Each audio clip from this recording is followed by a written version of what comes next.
Now I've got Josh with me from Hestia to discuss how he finds working with us on website and Google Ad Grants, just to give you guys a bit of an idea what it's like. So Josh, it would be really great for us if you could give us a bit of an introduction to yourself and also to Hestia as well. Hi, my name is Josh McLean. I am the Communications Manager at Hestia, and we are a crisis support charity helping adults and children across London and the South East to a life beyond crisis. Wow, that's great. I imagine there's been a lot of work you've been doing at the moment with everything that's gone on as well. Yeah, the lockdown period has proven to be a very busy time for us within Hestia. So from a frontline service delivery point of view, but also from communications and fundraising background as well. Obviously, one of our main areas is domestic abuse, and you may be already aware that domestic abuse has had a lot of media time at the moment due to the number of people who will be on lockdown with an abusive partner. So we've been really kind of active in making sure that we are getting the high levels of fundraising and also a lot of quality comms out to our donors, but also to people who may not be aware of this issue. Yeah, and I imagine digital has played a big part in how you've managed to do that. So could you talk to me about how you use your website and how that might have helped you with the communications that you've done? Yeah, so on our website, when we first launched back in 2017 now, I think it was, we wanted our website to be focused towards our fundraising goals and be able to make sure that all the comms that we were putting out would always be relating back to that kind of key aim of getting as many donations as possible. So during the lockdown period, we launched a dedicated appeal for our coronavirus appeal, and it was to help all the adults and children across all of our services in London, which roughly equates to about 10,000 people. So we have a lot of people that need support, and as you will be aware, that the lockdown has proved, significant strains on mental health, accessing day-to-day basic needs, going to the shops, things like that has just been really difficult. So our fundraising appeal that we launched was to kind of get as many donations as possible to help people get, their food delivered, resources for women and children in our domestic abuse refuges, making sure children still had access to education. So on our website, we launched that appeal, and we also started putting out a lot of service user stories to help drive people to kind of understand what that need is and how these people are living in one room with 3 children in a refuge, and how kind of just paint that picture of what actually this lockdown has meant to some people. Yeah, I would agree. It definitely shows a lot of impact when you can have your service users' voices there on the website for people to really be able to see what a difference that makes to them and hear that in their own words. So what was the change which caused you to really look at digital and transform the way you did it at Hestia? So we had a website that existed before I started at the organisation, which had been built kind of with a lot of areas and wasn't quite clear what our call to actions and what our goals were. So we kind of started from scratch again and looked at what we needed, looked at our audiences, and decided that fundraising was kind of the area that we wanted to go down. And then what we were able to do is work with kind of key people from across the organisation to kind of get their input, and also the service users as well. Yeah. And then we started to build up a plan, we started to build up a site map, and it kind of snowballed from then in the best way possible. And so the website launched, I think it was 3 months after we initially started. And since then it's just grown kind of to like analytics wise in the best way, which at one point we were averaging probably like 3,000 audience members a month. It now is 15,000. So we've seen kind of just a natural organic growth, but also through the comms that we've been putting out, working with the different kind of functions of the website, that we could have blogs, stories, things like that, has all kind of come together. So the change was we need to be in this position as an organisation, and being able to showcase that throughout that journey to the relevant members of, directorate board, trustees, things like that, to be actual go, we wanted to do this, but we've now actually achieved this, and it's gone kind of way above and beyond. So it's always been really positive in that aspect, that as we've grown as an organisation and also from a digital space, that people now actually value digital and realise actually there is an impact that can be done with it, and without it, it's difficult to reach those people that wouldn't necessarily know anything about our organisation, for example. Yeah, no, that's really interesting. And have you had any feedback from any of your service users or supporters that visited the website, and the difference that it's made? So we have, through the events element of the website as well, that's been really good in terms of kind of creating appeals for those events and things like that. And we know that from the donors that we are working with, how easy they've found that process to be. So they knew that we were doing a challenge event, for example, they wanted to get involved, they signed up, and then we were able to contact them and kind of, you know, take them on that next process of how to start fundraising and setting up their own appeal and being able to share that with their audience.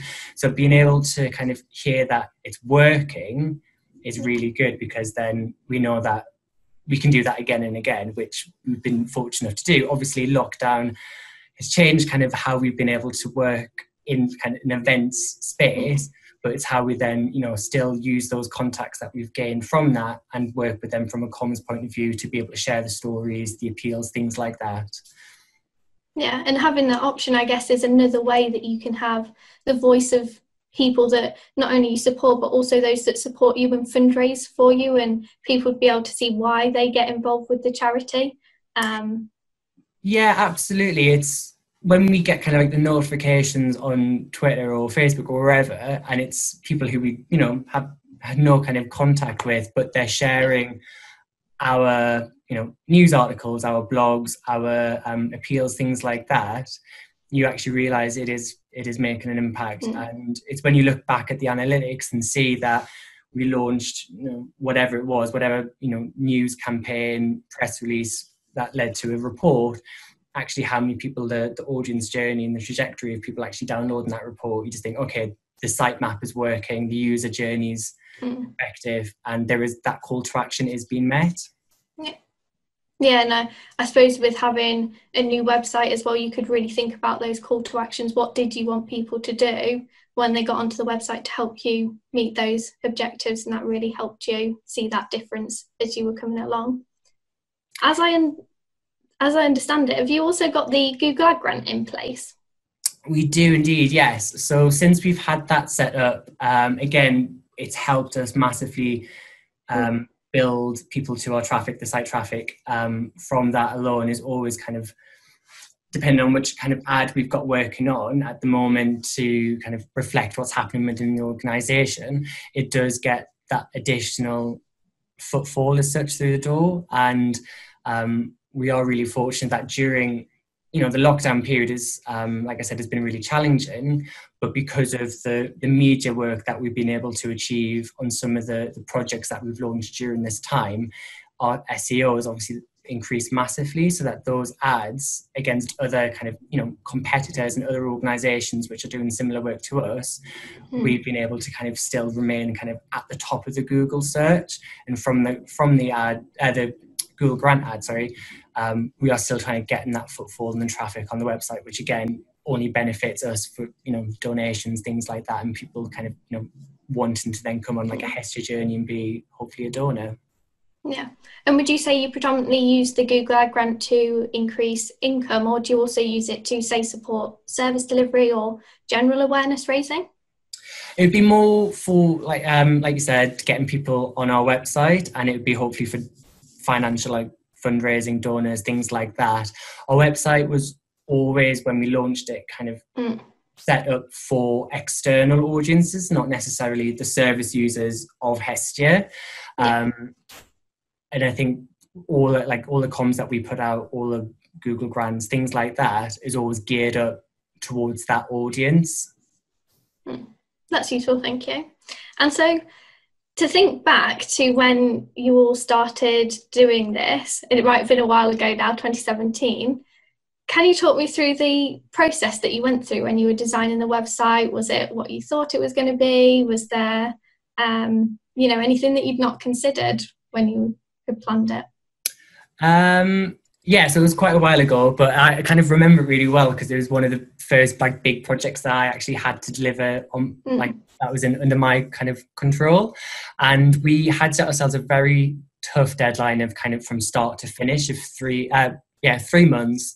And it was going to be kind of like my sole focus every single day, just kind of getting this done. And from the initial kind of application and submission that needed to be happening kind of from that side, it was all about working with the relevant people within our organisation of actually what do we want to see on the website, and like kind of making a very rough site map of drop downs, what content is needed, what can we bring across from the old site, and then coming to, it was like the first initial like workshop training day where there was loads of other organisations who were also kind of starting that process as well, kind of like looking at everyone to see what they're doing and like hear their ideas. But that was actually really beneficial for us, because then we think, oh, okay, like that organization has a completely different objective to us. They support people with completely different needs, but actually what they've said could actually be applied to us. So it's very good to kind of get that kind of idea jumping from everyone in the room,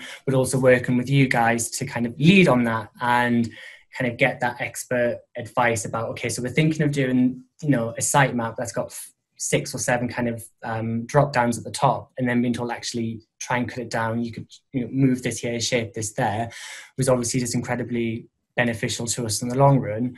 And I think having, the support package that we have, having someone that we can kind of, just drop an email to and kind of ask for some advice, or we're thinking of doing this, what would you suggest, has been really helpful. So things like our 50th anniversary, which was this year, and again, some of those events have had to be rejigged a little bit, but we actually worked with you guys to reshape the website ever so slightly so that we could have like a dedicated 50th anniversary section that stood out and was a little bit different from the rest, like the bulk of the website. So that was really helpful from our side, that we could say, this is a really milestone year, really big year, and we've now got dedicated pages on our website that look and feel a little bit different, and we want to bring the elements of our website into that, and being able to kind of work with you guys to get to where we are now. It's just been really kind of easy, I would say. It's been a very kind of smooth process. Anytime there's ever been an issue, which has been incredibly rare, it's often been dealt with later that day, if not within an hour. So it's always been, like I said, just a really plain, easy process. That's good to hear. That's always nice to hear, especially as well that it wasn't just initial, that you've had that ongoing support from us as well to really help, like you say, not just when you initially built the website, but for your 50th anniversary, to make that something a bit different, despite everything else, it was still really nice that you could have that and that we could have an input to support you with that as well. So if you could give one piece of advice to anyone who's about to improve their digital presence or go through a bit of a transformation, what would that be? It's quite difficult, because I think there's quite a lot that we kind of learned as we went on, that, it would have been great if we could have learned that earlier on so that we could kind of forecast for it. But I would say the one piece of advice would be to kind of to really know what it is that you want in the long run. So like, what is your ultimate goal? So for us, it was, about increasing our fundraising, but also kind of what other elements can we add to that kind of, strong column. So is it content from service users? Is it news articles? Things like that. Like, what is it that kind of will help that? And I think having kind of an understanding of all the different pieces that can support you. So you might think this, this blog article is really small, but actually can that be utilized in other areas for like a newsletter? Can it be made to social media? Things like that, so that it all kind of points towards that one direction. So I just think that know your goal, like your ultimate goal, and be mindful of all the different aspects that can contribute towards that as well. And did you sort of plan those goals as a team before you say started to engage with website developers, or did you sort of use that as a collaborative process and worked with the website agency to do that?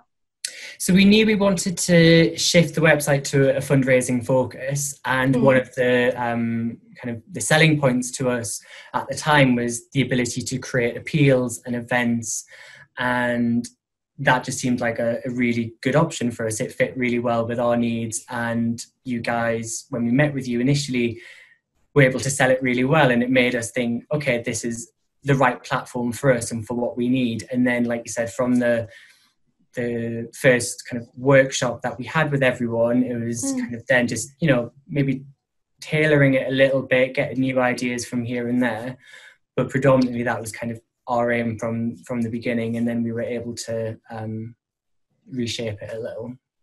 Yeah, be nice and focused from the start, and at least then we can see that you've achieved that and how that's all worked towards it. Yeah, that's all really helpful. Thank you so much for running through that with me. It was really nice to meet you as well. You too. Thank you very much.